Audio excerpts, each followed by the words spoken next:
Okay. Loose pieces, undefended, unprotected pieces drop off.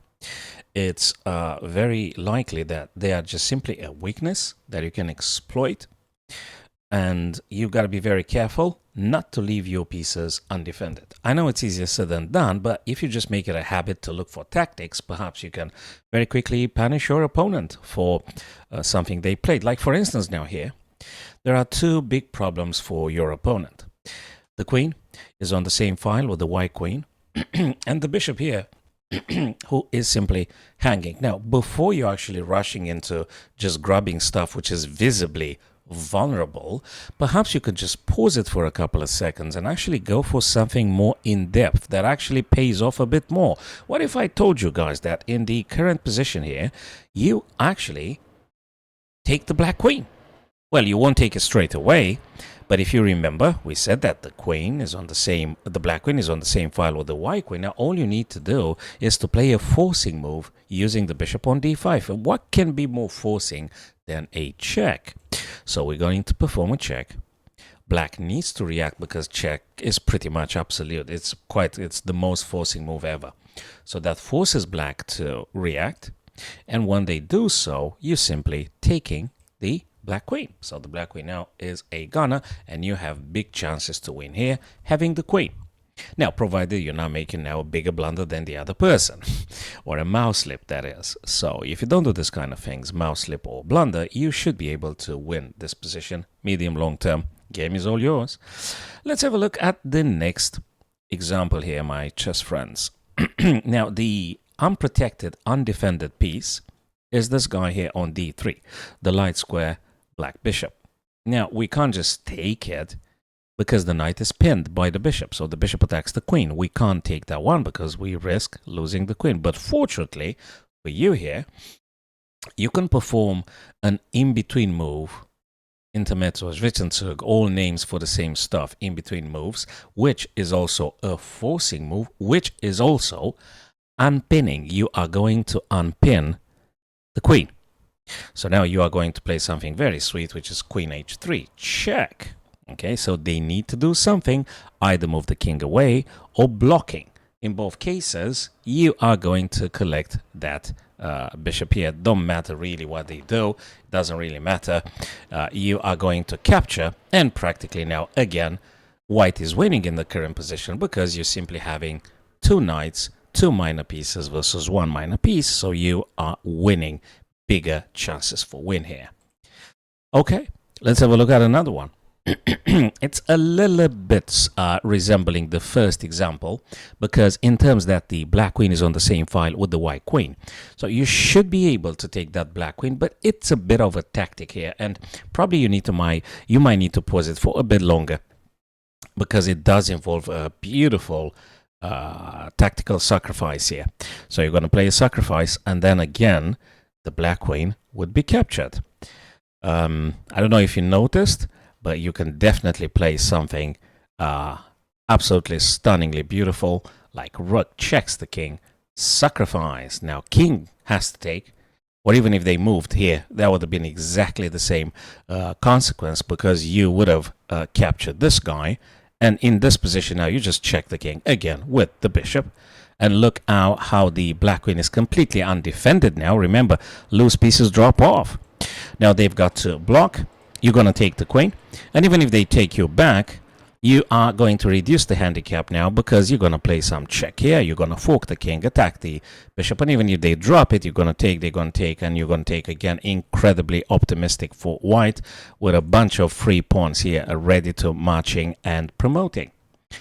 Okay, so that's another winning situation for yourselves, people.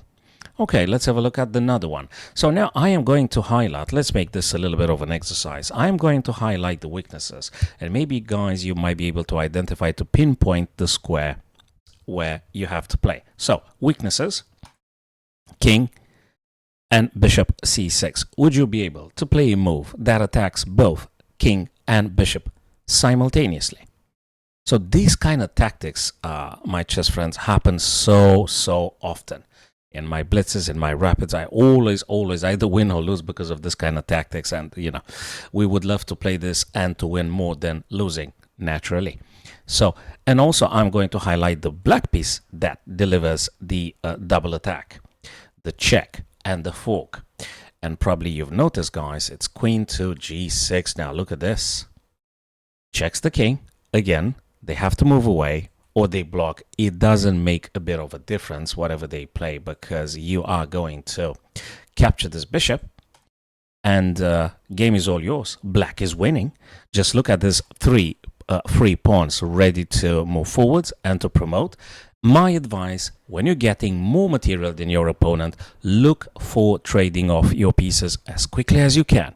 The less pieces on the board, the more in power the pawns grow. Okay, so you need to try and get those pieces off the board, uncomplicate the position, simplify. The more you simplify, the easiest is for you then to capitalize. That's it. The more you simplify, the easier to capitalize. So yeah, so black is winning here. We're not going to get into details now because it's going to take just too long here. I mean, you got so many threats here. I don't even know where to start, how to start with. So many things here you could envisage and play. And yeah, black is winning. Okay, let's have a look at another one perhaps here. So again, let's practice another exercise with the same underlying the weaknesses, which is king here on g8 and the pawn on b7, implicitly the rook. So can you find the move now that attacks the black king and also targets the b7 pawn? And that would be absolutely winning for white in this position here.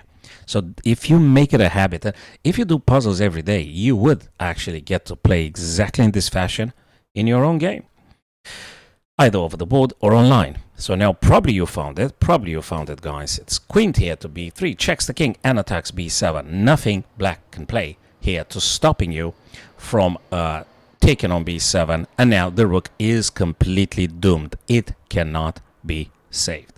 Okay, it doesn't matter what they play with the knight. That rook is going to drop off. You know, it's a loose piece, undefended, unprotected pieces drop off. Just simple as that. Okay, shall we try another one? Okay, maybe a bit more complex, but nonetheless, it's absolutely superb. Now, you might be tempted at the first glance to say, oh, they are attacking my bishop. I've got to take back straight away, right?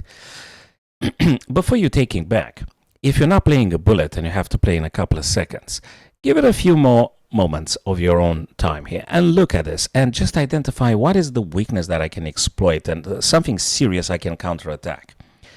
Now, using the same bishop, you are able to actually perform a greater threat here. Moving away nicely, like a sort of like Aikido kind of move now, moving nicely away from the aggression. And you yourself now perform a very powerful counterattack here.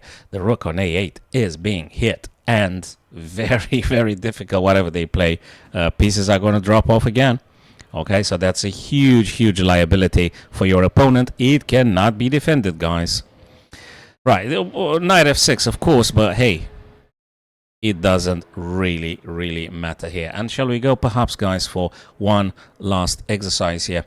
It's a beautiful tactic here. Again, those tactics are incredibly important. Apart from the fact you need to learn the openings and the stuff that you play, you've got to deepening, make it more rigorous for your understanding. Tactics are incredibly important, are paramount, very, very essential. You can't win without the tactics. Of course, important opening, very important tactics, and the accuracy in the end game, another chapter here. So all these three stages are very important. Now let's just focus now on the tactics, middle game, unprotected pieces here. Now we can initiate a very, very nice trade. I mean, the idea is just for you to recognize there are two loose pieces. Let me just highlight the pieces first. Bishop on f5 and knight on a5. If you were able to attack those pieces at the same time, you're winning. Material at the first, and then you're going to win the game strategically towards the end. So let's remove this guy. Rook staking. Probably you've noticed you've got a very powerful rook now coming over to e5, targeting the bishop on f5, attacking on a5, and you're getting one extra piece. Game over. There's nothing they could possibly play to stopping you attacking in this fashion. This is it. Game over. Okay? I mean, they might try to, prolong the pain for a bit longer, but then you're going to take your extra material, and there's just nothing for black to play here. You are going to win again and again. If you can, trade off the rooks, keep your advantage, and you should be winning this position with the white pieces.